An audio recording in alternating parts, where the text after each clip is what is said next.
by Sambas Geospatial, which as we know is sort of the leading GIS organization in this region, and I think it's really great that they're facilitating and supporting these kind of opportunities to learn and share the wealth of knowledge, because ultimately that's what's for key, especially for rapidly advancing technologies, is about sharing communication, sharing information, and sharing knowledge.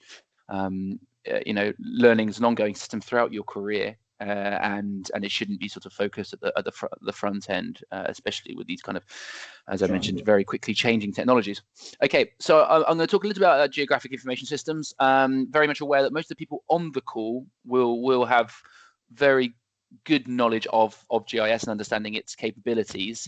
I did, however, want to brush over a few slides at the beginning to make sure that we're all up on the level playing field, and ensure that some of those basic terms are covered, so that for those that might have had a slightly less GIS experience or knowledge, don't sort of sit there scratching their heads, not understanding it. And I always think it is worth to take these opportunities anyway to go back and actually understand the fundamentals of GIS, because those actually do have ramifications on how you apply and what you apply them to in the future. So I'm going to race through the first few slides, as I said, just to get everyone up to speed, and then we'll talk a little bit more about discussions and applications. And at any point in the opportunity, feel free to raise your hand, ask questions. There will be an opportunity at the end to ask some specific questions, but I do want this as a sort of conversation as well as a presentation. Okay, so I'm going to really quickly talk about what GIS is, what the underlying principles, why we use GIS. I think those two are really key to keep coming back to as regularly as you can during your career. I think methods and data sources is absolutely key to understand what is. So that's the third part of this presentation. But what are some of the applications that you can utilize, right? So geographic information, as we know, is based, is a system that you utilize sort of software and hardware on. But as you'll see, you have to be very knowledgeable and selective about your data sources and the methods to be able to start teasing out insights and information from those. And then lastly, and actually sort of the bulk of this presentation is going to sit on that section 4 that you can see on your screen, the examples. And it's always worth, when we're doing these presentations, to think what's the ultimate goal of this talk today. It's not just to talk about geographic information systems, but it's to provide that practical insight into the capabilities of GIS, so that when we go away, we can really think how we can apply it to our lives, how we can apply it to our work, areas we might want to start looking into and be interested in. So that's sort of useful, always keeping in the back of your mind, and absolutely key whenever you do any kind of project is to have a goal, so that you don't stray too far from it. It's very easy to get bogged down in nuances and complexities of your work, be it GIS or be it other disciplines and streams. So it's always worth having a goal sitting there underlining it. So geographic information systems, as I said, I'm going to run through these quickly. It's the where and the what. It's ultimately it's a computer system designed to capture and store and manipulate, analyze, manage, and display all those types of geographical spatial data that we might be receiving from other wares. But the data is sort of the underlying thing. What we do with it, of course, is identify patterns, those kind of relationships between information, and start to identify trends, so that on a cartographic or map platform, so that we can shed insight and understanding to ourselves or to people that we're trying to persuade or inform. It's actually quite nice to break it down. Geographic information systems, it's not just the Esri platform that we utilize. It's not just the QGIS. It's not just the actual interface that we use on the computer. It's fundamentally hardware. You have to collect information often. You have the software, which analyzes and helps visualize that information. But the actual data is one of the key bits about it. How good your data is and how you collect your spatial data, organize and manage it, is absolutely fundamental to a successful project. So you really have to think about that. And lastly, let's not think about the people that are instructing the software or instructing the hardware or organizing the spatial data. The people and methods are a fourth core element there of how whenever we look at GIS in projects. I don't want to go into this too much detail, but most of us know that spatial data is presented in various models and forms. Vector data, so you can identify discrete objects and define specific places and things in space-time. So use vector data, and then raster data, a much more continuous data model representing information, or having data representing everywhere, or at least on a pixel basis on that computer or in the software. I'd also wanted to explain here that we will touch upon the Z factor, so 3D information as well at the end, because that's a big forthcoming, well, it's actually very presently in the present day being used, but a big area that we want to think about. And of course, with all things GIS, it is worth coming back to this idea that what we are doing here is representing information on a either 2D flat surface when it's splayed out on a computer, or a physical map, and also in 3D space as well. And always when we do this, we have to be conscious of the uncertainty and distortion that arises in the application of GIS. So whenever we show something on a screen, on a 2D surface or a 3D, there's always going to be some happy medium and some trade-off between accuracy and convenience, and those what we're trying to display. So again, very useful to always come back to this table about distortion. What kind of, especially on 2D spheres, that's obviously more pronounced, but it's understanding that GIS is a representation. Often we're representing information on a very complex, infinite reality that we actually live in, and so there are always uncertainties and distortions. There is a standard workflow. Most of you probably use this in your GIS professions, or in your projects, or your student projects as well. But really, it can be broken down to these four pieces in a very simplistic manner. You have information you have to collect. So whether you collect it yourself, whether you have a team collect it for you, whether it already exists and you're just pulling from it, you have to organize that data. Of course you do, and you have to organize it efficiently and well. And we can talk a little bit more about that in a little bit. But that's an underappreciated and underrecognized piece of that workflow. Absolutely key, and I would say it's probably one of the most time-consuming pieces, because you can only produce and analyze information and visualize it if you've got it in a form that you not only can use, but that you have confidence with and understand it. Especially in this day and age, that's very important, that you understand your information, and it's coming from reliable sources and those kind of things. The analytics is probably one of the more interesting pieces of the GIS workflow, and then visualization is obviously the outputs, and again, an underappreciated element of GIS in terms of your job in communicating a result, a finding, or an understanding.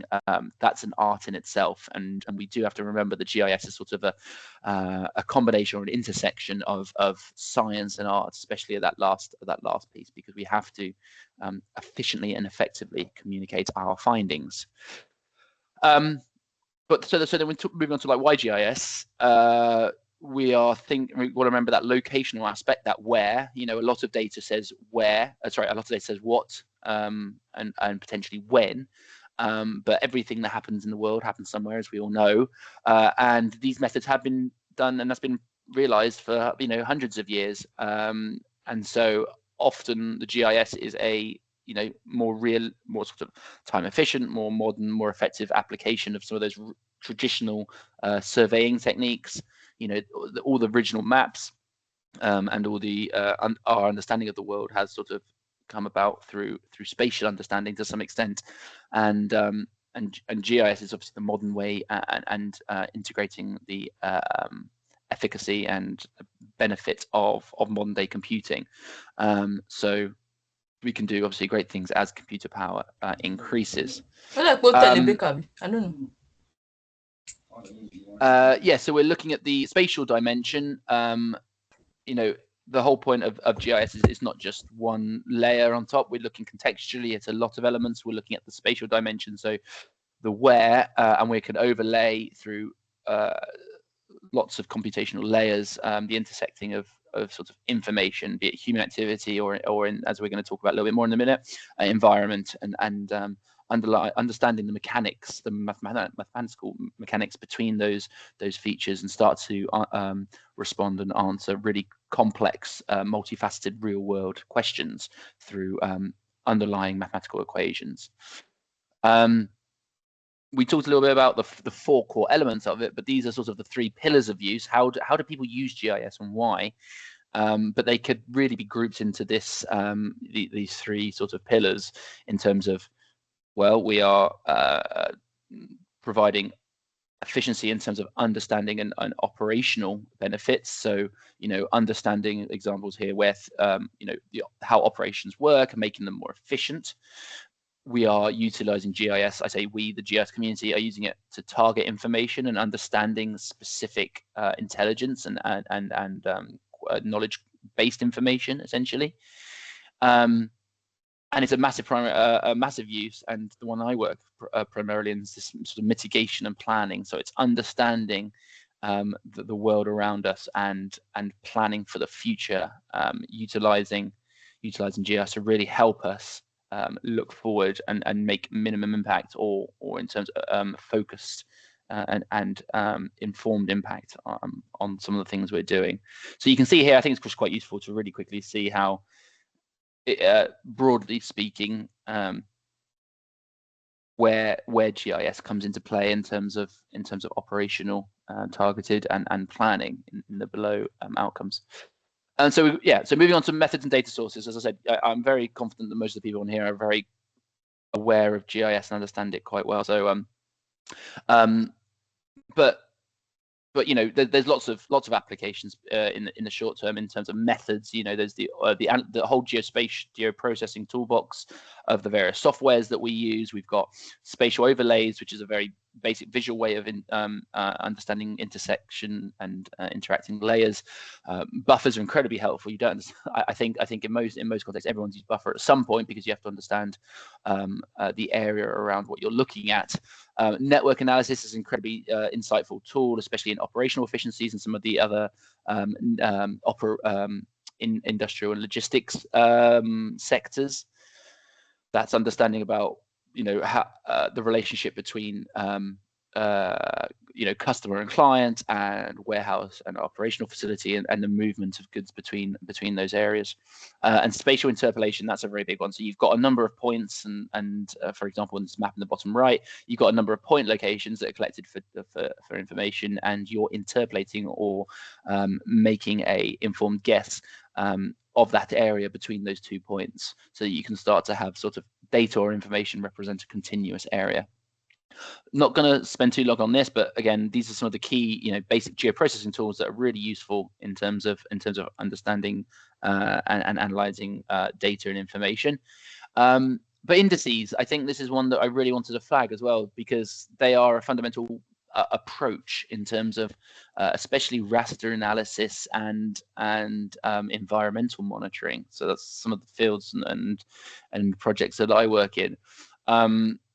What they essentially are is mathematical formula, and they apply to a wide array of cases, but they're there to really highlight specific physical features or conditions, right? So one can look at imagery and say, okay, yes, this, I don't know, for example, this is a water body versus this is land, right? And we can all make some informed guess of our understanding and interpretation of basic satellites or UAV or aerial imagery, basically.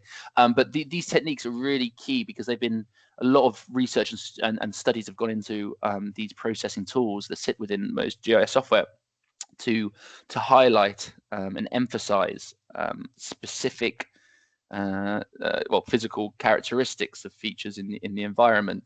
NDVI is a big one, normalized difference vegetation index in the top left, that emphasizes vegetation health and is massively used in the agricultural industries and forest protection and efforts to deforest stop deforestation. But you've got there's quite a few of these. There's probably hundreds, if not thousands, of various applications. And if you're in a specific field, I'd say go away and look at the specific indices that are either already included in your software or that apply to your field, or that are even being studied and researched now, because what they do is they are ways of specific mathematical formula, as I said, that underlie and emphasize specific phenomena in the imagery. Very, very useful, and we utilize those a lot. But I won't spend too long on them because there's so many different ones. But as I said, go away and look up those indices that are applied and you think could apply in your project. Again, sweeping through these, but 3D GIS is another one in terms of how we can start to analyze data more precisely and more effectively. This takes into account topography. This takes into account, the Z dimension. Data and computer processing power often previously, I'd say prior to 2010, was very limited to representing information in a 2D format.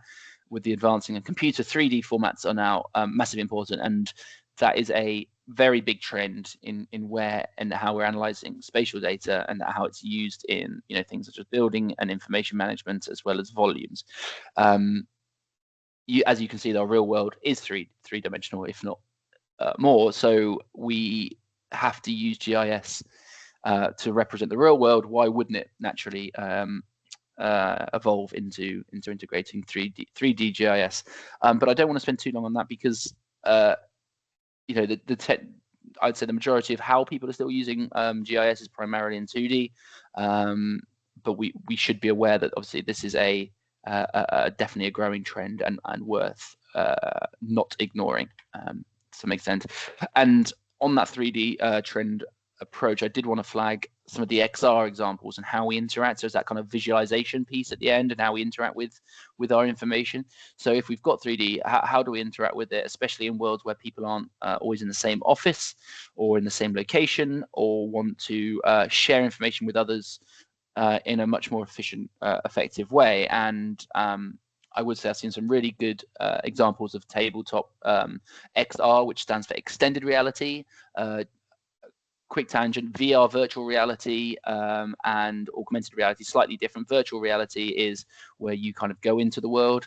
Augmented reality is where you see the world with layers, digital layers on top of it in sort of a virtual world. But it's not virtual reality. And then extended reality is a combination of those in some form. So XR is typically the term we use for these kind of things. But what you do, in this context, you're using some VR goggles or viewers to jump into your data, and you can move it in a very effective way. It essentially places your data onto a tabletop, and you can move around and integrate and point to things with other people joining that web room. And so I would all that virtual reality, and there you can even at the bottom here jump into that world. So I think that's a very useful method and visualization approach that again you should keep an eye on. GIR, I'll come on to this when we talk a little bit about the examples and applications in a minute, but this is a big trend, obviously, in the short-term future, I'd say, and is being utilized in a number of projects I'm involved with in terms of harnessing deep learning modules or GeoAI techniques such as object detection and semantic segmentation. And there's a number of approaches to utilizing artificial intelligence and other deep learning module packets. But a key one, I say object detection, is one that I regularly use now, and those models are being developed in a number of different applications, some freely available online, some available through subscriptions, and they save an awful lot of time because with a model, you either have to build up your own data source, train it, and then apply it. But if it's already been trained in specific applications in the past, those models often are available either for purchase or for download and applied to your local project, which can save not only an awful amount of time and effort and resource, but have been tried and tested in terms of accuracy. So here you're looking at an object detection that's been trained on discrete elephant objects in the landscape or in the raster imagery. we can talk a little bit limitations there in terms of how you can apply that and to what imagery as well. I think that's somewhere where we're still investigating as a science and as a discipline, and there are still a lot of limitations to that. So I wouldn't say that this is as a catch-all for replacing GIS people in terms of their interpretation of raster imagery. But things like building extraction footprints, again, incredibly helpful. What would have taken and been tedious tasks a long time ago can now be done very pleasantly. Okay, I'm going to move on to data sources now, prior to applications. Where do you start going about data collection for GIS for the projects that I work on, for example? And the first thing you've always got to remember is that often there are existing data sources, right? So you've got, in our workflow, we talked about data sources. We then looked at information management and data management, and then we looked at analysis. Was there any chance everyone could go on mute? That'd be really great. Yeah, so we're looking at that data collection piece, and the first thing you think about is, well, what data already exists? Why are we going out and collecting more data if there is to some extent information already collected about the where? And so it's always worth thinking and taking a step back and thinking, okay, well, what data already exists and how can we integrate that? How reliable is it? How informative is it? Is it relevant to our topic? But what, of course, you find is with, as we'll see in a second, with modern sensors and modern data collection techniques, you can very quickly build a lot of information, whereas existing data is a lot more often quality. In terms of quality, it can be helpful, but quantity, it might be limited in certain cases, but it depends. But always think about where existing information may lie. Here I've just got some examples of historic maps, but of course existing data can inform in information that was collected 20 years ago, 30 years ago, even in digital format as well. But you've got data collection, in terms of direct observations, on the ground information collection techniques, and this is obviously very useful in terms of specific locations, knowing what happened on the ground, and the main purpose of it is attribute bounding, so that information and qualitative observations can be attached to that sort of on the ground local information and high precision measurements. That's one way, and that can be quite time intensive, resource intensive, but is very important because it's as I said, high precision and qualitative information as well as quantitative to some extent. Then we've got satellite and aerial observation. And my image is coming up. This one must be missing one, but that's data collection through observation from aerial platforms. You have active sensors versus passive sensors, which we can talk about in a second. But they're capturing information through spectral and multispectral lenses, and they kind of provide the synoptic coverage. So massive swathes of land continuously captured through imagery. On the large scale, if it's through satellite, or through quite focused high resolution scales through more lower level UAV based information collections. But what I really wanted to do is really touch on that data that method and data collection source approach, because as I said at the beginning, when you do a GIS project, when you're looking at applications and how you can apply them, it's really important to fully understand the options and swathe of approaches that you could utilize to do that, and so to understand that, that's your kind of when we're talking about data collection. So we've moved on from we've started with data collection and then moving on to data management, spatial information management, but the data collection piece is incredibly important. So we've got these information or remote sensing approaches to some extent on the left. So you've got your satellite imagery, your UAV. You've got approaches from geophysical remote sensing, so using techniques to understand what's below the surface, for example, and then you've got on the ground specific measurements as well. But that active and passive is very important, knowing the difference between how sensors how those sensors and platforms work. So you've got your various platforms, which here are UAVs or sensors that are built onto platforms that can be walked across the ground or based on the ground. But they differ between whether they're sending out or emitting that that signal and collecting it, or whether they're just picking up background or remotely sensing background information from things such as the sun. And you've got the passive sensors such as your typical camera, which is using background light to capture that imagery, and that's what we see on satellites or any kind of camera is a passive sensor. But there's many different kinds of sensors, right? Passive sensors. So obvious ones are imagery and information that we see, but there's numerous types. There's weather balloons, such as on the right, that's capturing weather information. You've got heat sensors. You've got various water flow sensors, like that one in the middle going through a pipe. So understanding where the source is coming from, what kind of sensor you're using is very important. Sonar, all the ones which are now active sensors like sonar, which are sending out a signal that's reverberating or bouncing off of off somewhere and coming back. That's an active sensor because you have to emit the signal in the first place. Radar as well, obviously a big one, and LiDAR, which is being more regularly used over the last decade to really, and it's being integrated into all the things that we're seeing in terms of automated vehicles and better understanding of movements of people and those kind of things and real world applications. But LiDAR obviously can build up a very good topography of the ground as well, especially under high dense canopies and foliage in forests as well. So that's a big one as well. And then there's lots of other techniques which it's important to be aware of in your projects if they potentially apply.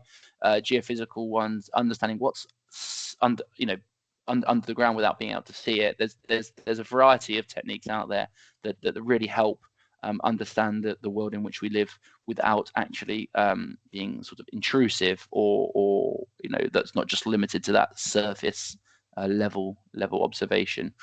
And what underlies all this, of course, is the electromagnetic spectrum. It was not showing that. The electromagnetic spectrum. So again, what we there's the EM spectrum, which you might typically see, but this one I think is useful because it kind of tells you about the atmospheric opacity level versus where we're seeing impact on the data source based on atmospheric conditions. So I think it's quite useful to understand what you can see and which ones are better from different platforms as well. So the advantages and disadvantages from satellite imagery here. So example applications, the variety of what GIS can be applied is enormous. I think this chart at the top really shows how it's currently being used. In terms of sectors and applications. I don't think that's a massive shock to those. It'll be interesting to know on those calls how people are using GIS currently. It is being harnessed for efficiency from commercial and private entities, enormously in planning and infrastructure, logistics and delivery. I would have thought might have been a bit higher, but it's being utilized in that sense as well. But the one which I think is well, from my perspective, most interesting, the one I work with is how it can help inform environmental science and information. That kind of ranges from non-governmental organizations through to actually governments themselves, how they're managing their resources, and that from understanding on a wider scale, regional understanding and global efforts to mitigate things like climate change. So I'm going to focus a little bit more about environmental science in a minute, but I also wanted to flag that as an industry, it's massively growing. I don't think it's going to slow down anytime soon, and if anything, it's only going to increase in terms. And this is just in the last 6 years that you can see in terms of doubling, if not tripling the sort of the level of what the industry is valued at. So really, I think the main thing in all applications really, and especially in that environmental sector, is the ability to use GIS to quantify and define resources. So in an urban environment, that's things like property data, boundaries, massively important. I'm sure we've all used those, addresses, and those kind of things. Demographics and land use, massively important. But what GIS is really useful at, and I would probably say the majority is understanding and defining those, and defining an asset or a resource. What you can do once you define and quantify that information is obviously massively important for the future, because that helps to lead on to the second point in terms of monitoring change. So if you understand and quantify your baseline or your resource, you can then monitor change. And that's what we're seeing a lot in that environmental science element, is that we're using GIS to understand the now, or using historical data to understand the trends in the past, to help inform and predict the future and make informed decisions as to practices that could change and impact or support efforts that you want to see in that data, or in reality, basically. And so that monitoring change can lead on to predicting patterns and modeling. So underlying it all really is especially in environmental science, is quantifying and defining resources to enable monitoring change. Demographics is obviously a big one as well. I haven't worked too much in this sector, but demographics is a key one, and is utilized enormously in terms of GIS to understand people, because people is a massive, not only useful talking point for governments but for private industry. If you understand people and trends and have insights into their needs, that's a massive commercial benefit as well. And in terms of environmental science, that's massively important, because as you monitor and understand the environment, obviously rapid urbanization and the impact of what the people have on the environment is a key in terms of managing environmental ecosystems, biodiversity, and all the other environmental elements as well. So one that I've worked heavily in is this ability to manage environmental impacts in the context of new development. And so we talk a little bit about urban expansion, and we talk about the need to support the populations of various countries. Governments and private industries are very focused on this, and this is a massive use case. As we saw, it kind of harnessed all those various areas that GIS is rapidly growing in terms of logistics, in terms of planning, and in terms of sort of like mitigation. But new development is occurring, right? So it's not just your it ranges from agricultural encroachment through to residential uses, through to new infrastructure, new highways, new train lines, new extraction approaches of development, and so all of those are embedded, have GIS embedded in it, to be able to, or it should at least have it embedded to monitor and understand the impacts of those new developments. And I think this is something which is very pertinent to Africa, obviously, as well as West Africa, in terms of rapid increase in growth, and as that changes, it's going to need really each development application and people, the GIS community, to really focus on applying good management and good understanding of planning and mitigation as that development occurs. So I think this is a big area, that's only going to increase in this region, and GIS is heavily going to support that and be a fundamental application of that. A little bit about how we you might say, well, okay, planning is one thing, but or managing development, but managing and biodiversity and preserving and conserving really key wildlife areas. This is massively important as that sort of urbanization happens, and as we're trying to mitigate the impacts of 8 billion, 9 billion people now on the earth, is preserving and conserving a lot of areas, wildlife, biodiversity, and resources that are finite, and that we're losing at a rapid rate. So GIS is a massive useful tool in conservation and preservation approaches.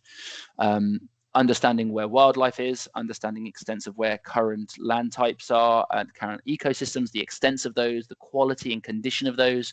I work with a great organization, African Nature Investors Foundation, to manage and monitor the wildlife and those kind of things. GIS is a very useful tool to not only capture that information, but also visualize it. So you can see in the bottom right, we have dashboards that we regularly update, and that can inform visually as well as through metrics as to the what wildlife and what kind of deforestation we're seeing, what kind of land type change we're seeing, what kind of movement of animals and people we're seeing, and that's all done through GIS. And so it's captured in a efficient way at the back end, and it's visualized in these dashboards and portals to people which are making the decisions about and informing those people that are deciding which are trying to support and create a system which supports preserves that wildlife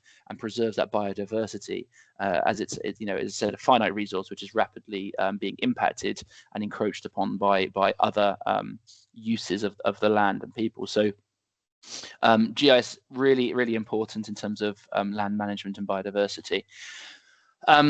I'll move a little bit onto other areas. So you've got conservation, you've got preservation, and you've got planning. But a massive area of GIS is existing land management. How are you effectively using your land? Are you understanding it? And I think a good example here, and one in my mind that is always applied, is in agriculture.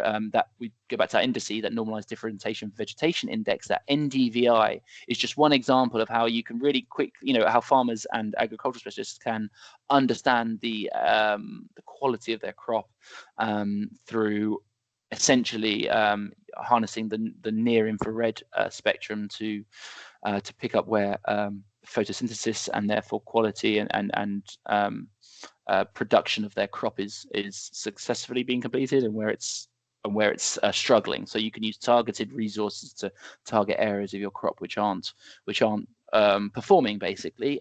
This is good for many reasons. Not only is it reducing costs and resources for the farmer, but if you can focus pesticides and you can focus insecticides and those kind of things on certain areas, and really understand your land, that's a big one. And this can be done very easily through imagery data, with if you've got that near infrared shortband, near infrared infrared band as part of your sensor collection system. I know that's heavily used in the agricultural industry and is growing, but this is just one example of where it can be, as we saw, all those various indices can be applied in many different ways. I wanted to draw on one that's I utilize quite regularly as part of the work in East Nigeria on preservation. A big concern for Gishaka National Park which is a very large 8,000 square kilometers national park in the southeast of Nigeria, which borders Cameroon. But a large part of the preservation and understanding that environment and ensuring good management of the land and not an impact on biodiversity is the impact of fire. There's wildfires, which you could argue to some extent are necessary to as part of the life cycle, but of the park and the ecosystems. But there's also a lot of smaller man-made fires which we're trying to understand better. And the MIRBI or MERBI is a very useful indice in terms of understanding burned areas and fire severity. So it's a really great tool, because the data sets that are out there previously might inform you that there is a fire there, and it might tell you something about the power of that fire. But area was something that was really difficult to attain through freely available data sets. But MERBI is a really great tool in understanding and utilizing freely available satellite imagery, such as Sentinel-2 data or Landsat, which is quite, it's not very high resolution data, and therefore it's freely available. But it's really useful in understanding that specific area and when that fire happened. So this approach has given really great insight into how we manage fire on an ongoing basis, and that can probably be applied not just to conservation of this area, but more widely across the globe and obviously Africa. So I'd very much suggest you kind of go in and research that area if you think fire management is applicable to your case study, your project, or your area of expertise. I just want to go through some of these as well, because I think these are quite high level but very quick ways of understanding the application of GIS in terms of conservation and environmental sciences. You can just do basic change. We're talking about that monitoring of what's currently a system, understanding that baseline, understanding what exists now, and then looking again later and understanding that change. The Great Barrier Reef is a really good immediate example of how we're trying to, visualizing the impact of climate change and sea level rises and those kind of things. You can see it without any indices applied, with pure visible light spectral analysis through typical photography and imagery alone. You can see the image on 2016 and then the change just a year later in the bleaching due to rising sea temperatures. You don't need another sensor necessarily to show that. Urban growth, this is something which we can no doubt see in just the imagery alone. So think about all the consequences and applications that might have. We talked about development planning, we talked about impact on the environment on that, and understanding how GIS can help that. The areas which I work regularly in is understanding our past, so we can understand what happened, and making sure we document and record that information before urbanization and rapid development removes that resource. We use LiDAR here in the bottom to really see things which we couldn't maybe through aerial imagery, but that's understanding the limits and extents that LiDAR can perform as a sensor, as an active sensor. So you have to be aware of, as I said, that's really helpful to understand the different sensor types and the different data collection methods and other imagery approaches as well. And we talked a little about 3D. We're documenting more of our heritage through three-dimensional approaches, such as use of photogrammetry, as well as LiDAR and other recording methods as well. Carbon emissions. This is also obviously a massive contributor to climate change, and GIS is sort of a game changer in terms of understanding the causes of that and understanding the baseline and the current situation, as well as helping predict what's going to happen if we continue down this path. It's very useful in terms of showing large areas as well as focused areas on where forest loss is happening, on where land type changes are happening, and that encroachment on protected areas and conserved areas and key areas that you need to preserve to maintain carbon in the ground and not in the air, basically. I think GIS is key to this. There's such large swathes of area that we talked about the data collection methods at the beginning in terms of on the ground and high precision monitoring approaches. That's limited when it comes to, in terms of resources and costs, when it comes to large areas. And so GIS and remote sensing technologies have really led the way in terms of our understanding of that and quantifying information as well as analyzing it to future. It's always worth about thinking about how can GIS help monitor wildlife. You've got your typical tracking systems. Everyone knows about GPS tracking systems. You put a collar on something and you can it sends out a signal so you know where something is. But we can't collar everything. We can't especially tag really quite elusive and rare approaches. So there's other ways of doing it. We've got camera traps on the right, for example, that trigger when it sees movement. You get a lot of null data on that and a lot of other information, but you do occasionally get a very usefully captured and therefore location of an animal. You can start doing interpretation as to sort of the health of animals and the age and the sex of animals if you've got an image. And when we're utilizing camera traps enormously in the parks in Nigeria that I'm working on. But there's obviously other quite neat approaches, indicative marks. Here on imagery on the analysis on the left, we can't often get, because of the return time of satellite imagery to the Antarctic or the Arctic, we can't understand or capture images necessarily of, say, penguins, but what we can do is quantify their health and number of them by leaving things such as their waist. You can see that, which comes up as a very distinct mark in the imagery against the white backdrop. So you can start to understand and use proxies or indicative interpretations to understand wildlife monitoring. You can see the impacts of wildlife in nature. There's a strange arc-shaped approach on the imagery here, and you can start to think, okay, well, that's not very natural looking. I mean, it is to some extent in terms of the form, but what's it doing where it is? And it turns out this is a large beaver dam in North America, and so you can start to use imagery to proxies for understanding wildlife. There's enormous other applications. I think this is a very interesting one I picked out as well, because these were causing large sheets of ice to break up, and they hadn't been seen before. But you can see it on the imagery, and you're thinking, well, what are these? Are these sort of what's causing these? Are these part of man-made? Are these man-made impacts on the ground? But these are sort of, after much analysis, and these turning up, I think it was in 2019, geothermal activities under the ice beds. And so these were closely monitored using remote sensing technology, using GIS to quantify, well, how large these are, how often do they occur. And it also then helped people go back through previous imagery and see if computers could detect similar patterns in other areas that we hadn't seen before, to understand the impacts of this. And these geothermal activities were causing these rings in a specific lake to come up. I think it was in Lake Baikal, to break away ice sheets, and we saw a blip in terms of increase of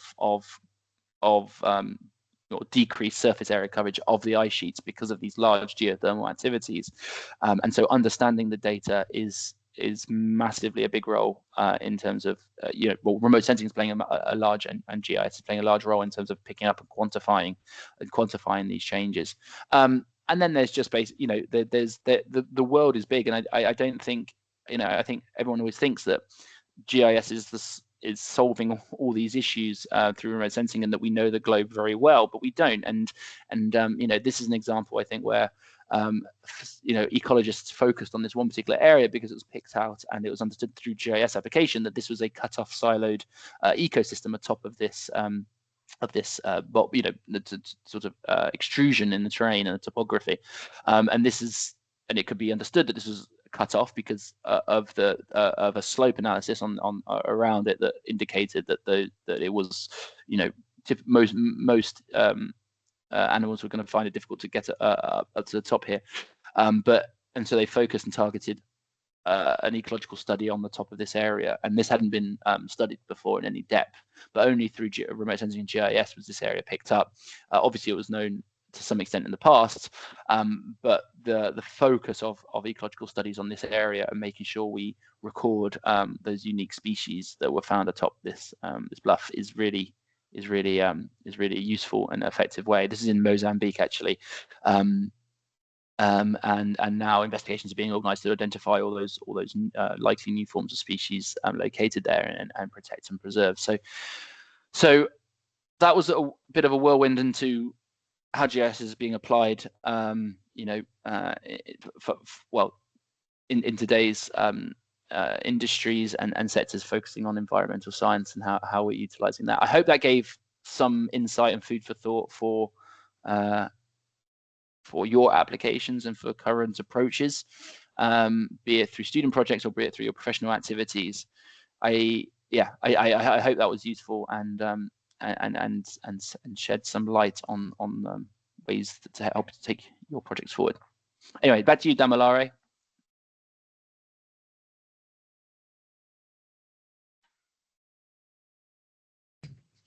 again for the entitled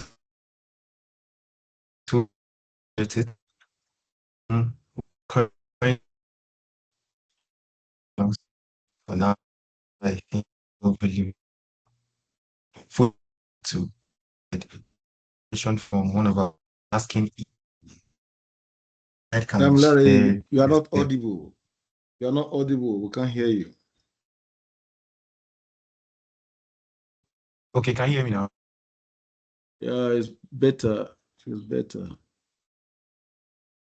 Okay. So I think some network issue. Sorry about that. Okay. We're still struggling. Your network connection looks low. You are still not clear. You are Weak. still not. We can. It's weak. Maybe your network is weak there. We cannot hear you properly. Okay. What about now? Just pick on. Let's hear you now. So. Okay. So thank you, Mr. Mike. So we have just 2 questions here. Almost the same thing. Our audience are asking if they could get preparation for the slide. Probably I'll have to have a conversation after this to request for. That's the only question we have for now. I don't know if you have received that. I think you're sorry. Just to be clear, Damilare, you're saying about the slides, yeah? Yeah. Yeah. No. Yeah, happy to share these. I will.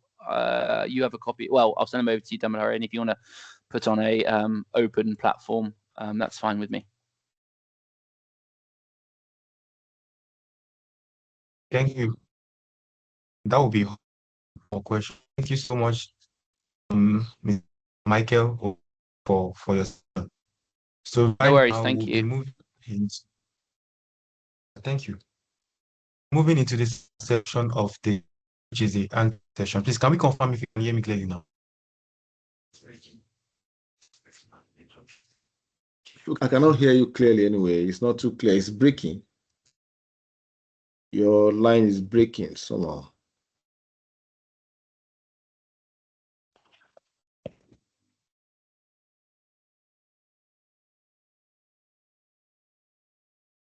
Okay, can you hear me now?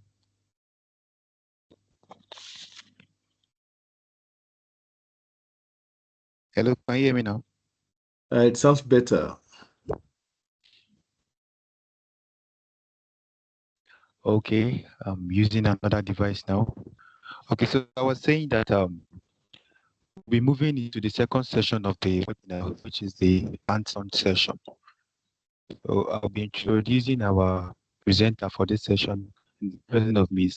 Nifemi Fajiladi. I don't know if she's ready so she can share her screen. Yeah, thank you. And I'm sorry for the breaking connection. I wasn't audible now.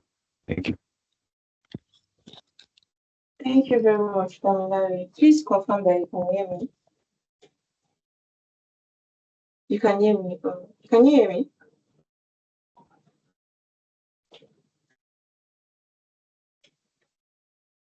I want to believe that we can hear me. So quickly, we'll be having a hands-on session. I would like to appreciate Michael for that awesome session he took us through. And today we're going to just a brief, just to show you how the ArcGIS Pro interface looks like and what you can do with it. So I'll just quickly show you around and we'll do some bit of analysis, not serious analysis, but data visualization. So when Michael was taking his session, he talked about 3 major steps in GIS. And he said data collection, data organization, data analysis, and data visualization. And these are 4 steps that are very important when you're doing anything in GIS, whether spatial analysis, visualization, whatever you're doing, they are very important. So I'm going to be walking you through that this afternoon. So this is my ArcGIS. When you open your ArcGIS Pro and you load in you create a project. This is what you should what shows on your screen. When this shows on your screen, the first thing you have to do is you come to load your data. For me, I already loaded my data, and you can see on the content panel that you have the crime data. These are the crimes that were committed within the space of 2024 to 2025. But for you, that if you don't know how to load this data, it is very easy. It is not rocket science. Just come over to your add data, then you navigate to where your data is. Just know where your data is, navigate there, select your data, and it loads on your screen. That's it.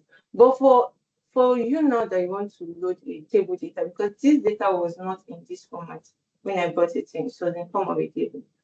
Just come here to the X and Y table 2 point, select it.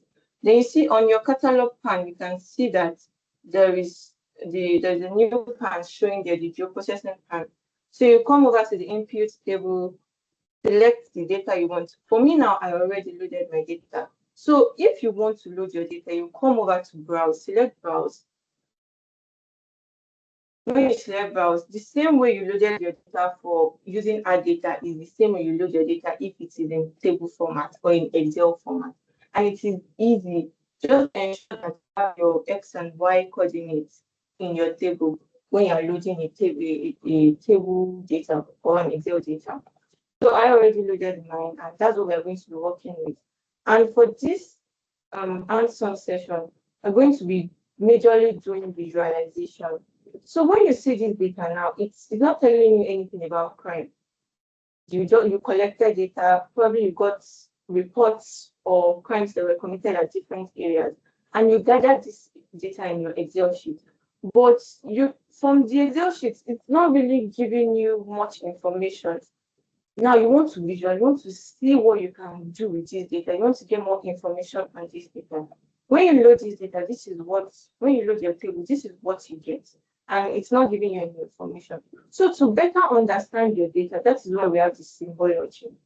So today I'm going to walk you through the 3 different symbology types: the unique value, the proportional value, and the heat map. And I'm going to be showing you how you can use these 3 symbology types to visualize your data. So to go to the symbology part, come over to your data. So make sure your data is selected, because in case you're working with more than one shape file or more than one file in your content file, ensure that the one you want to work with is selected. So when you select it, you right click, then you come over to symbology. This one you're seeing here is symbology. Select it. Then it's on your catalog pad. You see that there's a symbology pad showing there already. So now you can see this symbology we currently have here is single symbology. So to better understand your data, we are going to be talking through 3 different symbology. So you come over to this symbology, then you select this drop down icon. Then you see the different symbology types you can use. There are different symbology types depending on the kind of data you have and what you are doing. So we're going to be doing the unique value for when you are working with different categories. You're going to see that as even. So let's now for that. So then you get back to the fields that are different. Let me show you the attribute table here. When you open the attribute table here, you would see that there are different fields. There are a lot of fields in your attribute table, and you can use these different fields for different things. So for this data now, I want to know the different kind of crimes that were committed. So we would see that we have the event type, we have the sub-event type. These are the different categories of crimes that were committed. But on our map, it's not showing the different categories of crimes that were committed. So to do this, you would come over to this field, then you'd select the event type. So the moment you select the event type, you can see that you have the different On your content fan, you can see that you have the different categories of crimes that were committed. You have battles, explosion, protests, riots, strategic development, and violence against civilians. These were different events and crime types that were committed. So it has categorized it now, but then it's not looking presentable enough. It's not, this is not what we want to see. So you can just play around it, change the colors, You can also decide that, okay, I I I don't like the outline. Probably the outline is not, I don't want the outline. Just come in and just head over and move the outline. So you do that for all the categories. Just remove the outlines for everything.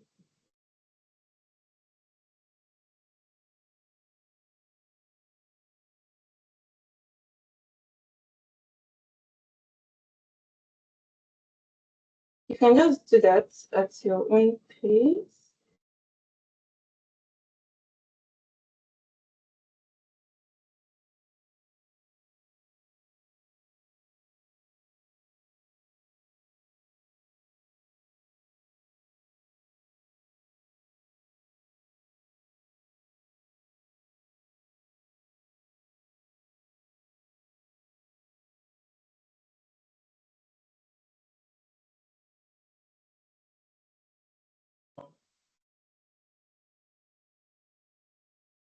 So now we can better see the different categories of crimes that were committed. But because of our base map, I would like to use a darker theme. Let's choose a different theme. Yes, okay, yes. So we can see the different categories. Now, in your content plan, you see that you have all other values. And all other value is not a particular category. This is a category with probably crimes that were not categorized into different crime sectors. So for this now, you can just either uncheck it or you just delete it completely. Just remove it. Because since they are not categorized, you really don't need that information again. Only if you're going back to the field to determine when was it, you already have when it was committed, then you determine, okay, what crime was that? But for this, we're not going to be using that. We can just remove it completely. So the other symbology type we're going to be trying out is the proportional value. And the proportional value is majorly used for quantitative data. And when I say quantitative data, I mean numbers. When you are dealing with population, when you are dealing with numbers of occurrence, that's when you use the proportion value. And to show you that, I'm going to copy this, duplicate this map. Because if I change it here, it's going to change the whole symbology completely. So I would paste the new map and I would come over to this drop down icon. Then I would scroll down to my proportional. You can see these are different quantitative symbologies that you could use. So I'll select the proportional symbol. Now you are seeing that, okay, this is still showing you dot point data. So to change that, I would come over to this field and I'll select facilities. Now we can see that our data is in proportion, but it just picks a random proportion. It's not showing us the different, it's just picking proportion of maybe 1 to 70. And if we open our attribute table, we'll see that there were areas where they had more than 70 cases of fertilities. So to correct that, we're going to come to classes.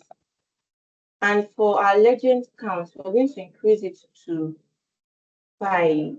Depending on the range you're working with, that's what will determine the number of classes you want to use. So you increase it, and when you increase it, when you zoom in, you see that some areas are larger than the other. You're not just saying one proportion. They're not in different proportion. So you see that areas that are just small, that are small circles, you see that they are within the range of 1 to 5.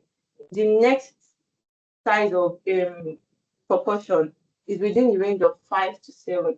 Just different sizes and different range.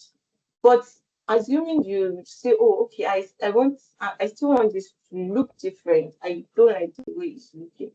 You can come here, you can decide to reduce the size or increase the size.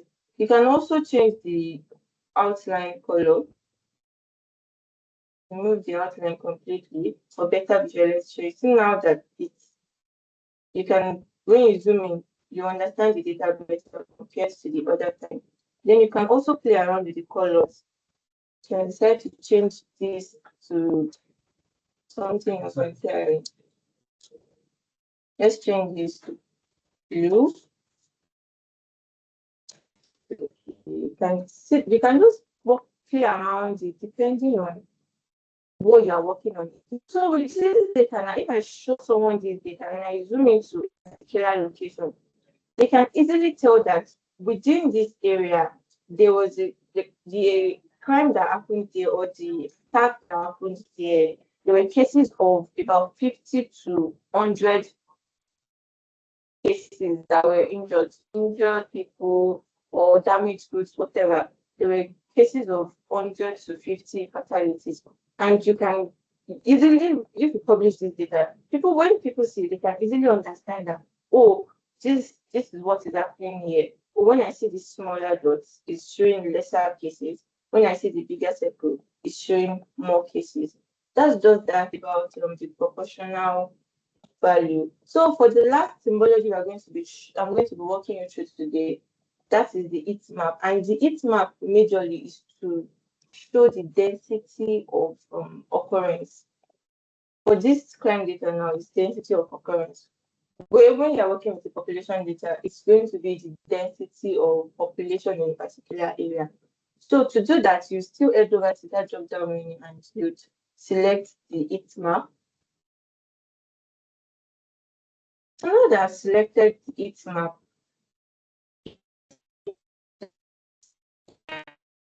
okay, we don't select the field we're working with yet. You always remember to select the field we're working with.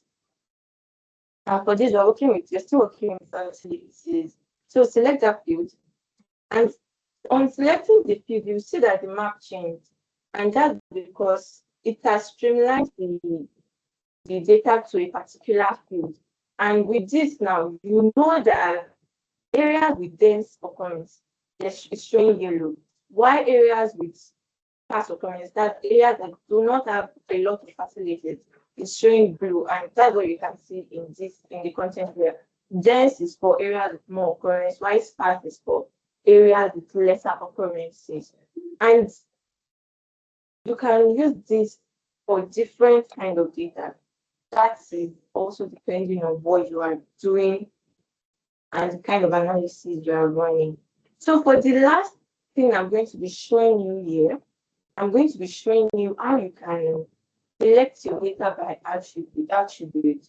So like I showed you earlier, on the attribute tables, there are different kind of data, different fields, rather, different categories, different things on your data. So assuming I am not interested in the crime that was committed in the whole of Nigeria, I'm just interested in crime that were committed within a state, within 2 states. And to do that, I just have to head over to my map, then go to your ribbon, you see your map, then in your selection tab, select by attribute. When you click on select by attribute, for your input, so just select the data you're working with. And for that, we're working with crime within the range of 2024 to 2025. Then you obviously need a new selection. So let's say I want to work with a 2 states in the north where there were a lot of activities or where there were a lot of reports of crime cases. So I already have for you sure that you are working with the right field now. Because sometimes you might be confused. If you are confused, you can just open your attribute table and confirm the field you are working with. So for the field that is showing the states, we can see that the field showing the state is admin 1. So you select admin 1. Then I also want to show the cases that occurred in crimes in Borno State. So I would add plus. Then I would select admin 1 too. And select the states. So when I just on here, I select and click apply. So when I select apply, because of the kind of symbology I'm using here, you won't see that properly. Let me change that.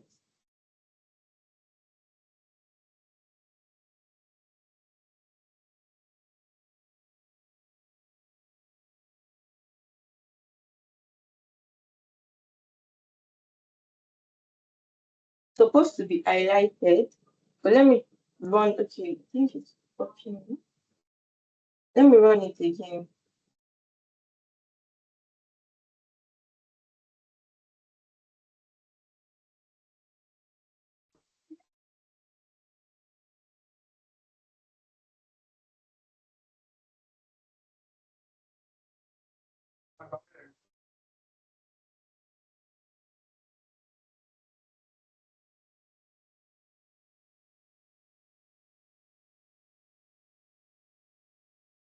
I'm trying to run it again because when I did initially, it did not run. Select now. Let's just work with one area. Click apply.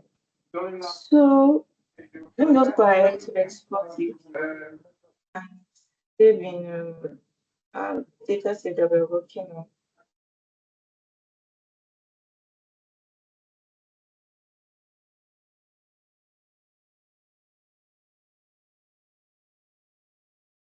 The name is Kano's crime.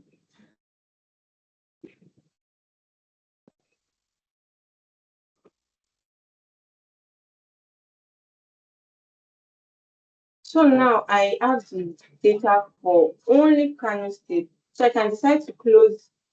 I can decide to close the one for the whole of Nigeria and just select the one for Kano. So now you can do. You only have the crimes that were committed in Kano State. You can work with it and do whatever you want to do, and you can decide to do for more than one state or for 3 states, depending on what you are doing, depending on the area you're working on.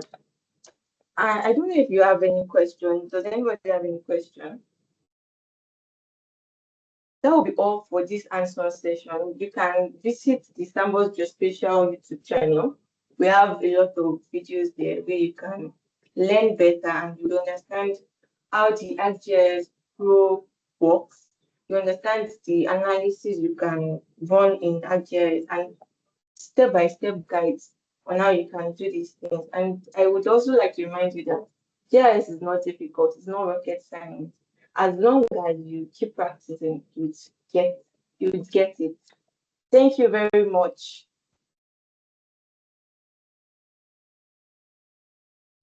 Thank you very much, Madam Ifemi, for that wonderful demonstration. So please, do any of us have any questions? Okay, I see your hand, Adeoti Akimbodi. Please go ahead and unmute.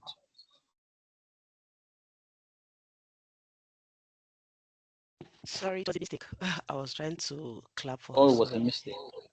Yeah. All right. Okay. That's fine. Thank you very much.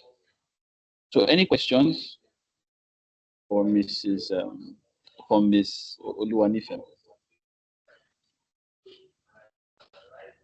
Any questions? Anyone? Or all correct? All right. I'm sure we had a very wonderful session, starting from Mr. Tomiak all the way to Mr. Tomiak's presentation, all the way to Madam Nifemi's demonstration. And I'm sure we'll all be able to learn a lot about the applications of GIS, every day and in public spaces as well.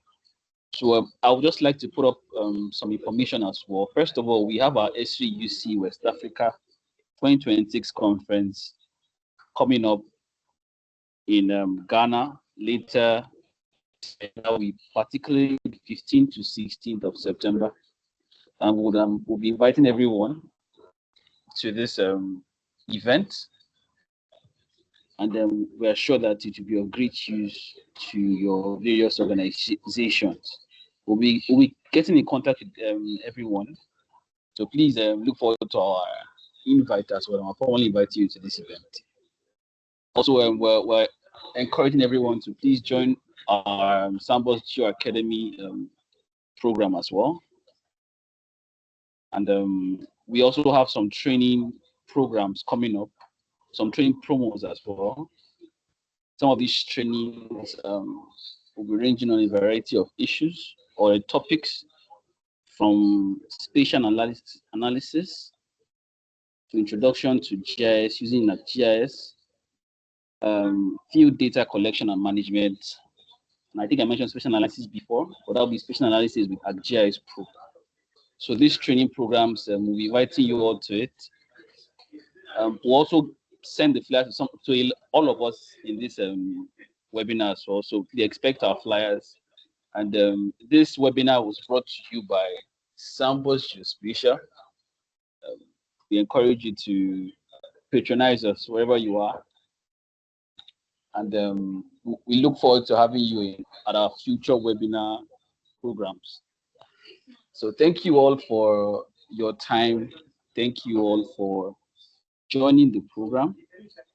Okay, yes, my colleague has started putting on some of the flyers as well. So that's one of the flyers for the spatial analysis with the GIS Pro, one of the training programs we have. So please endeavor to, you can just scan the QR code as you see the flyer. Have the flyer. All you can do, just please scan the QR code, and you'll be able to join the program for a very small fee. So please, you can look at the chat box. Some of the flyers are being popped up right there, and then you can enlist in the program. So thank you all very much for your time. Like I said, we look forward to having you at all our future programs, and we appreciate your time. And God bless you, and see you in the next one. I don't know if my colleague, Mr. Ogunwachu, Mr. Damnari, do you have any comments before we leave? No comment from my environment. Thank you. All right, thank you very much. So thank you all, and see you on the next one. Thank you all, and have a great day ahead. And I have a great holiday as well ahead. Thank you.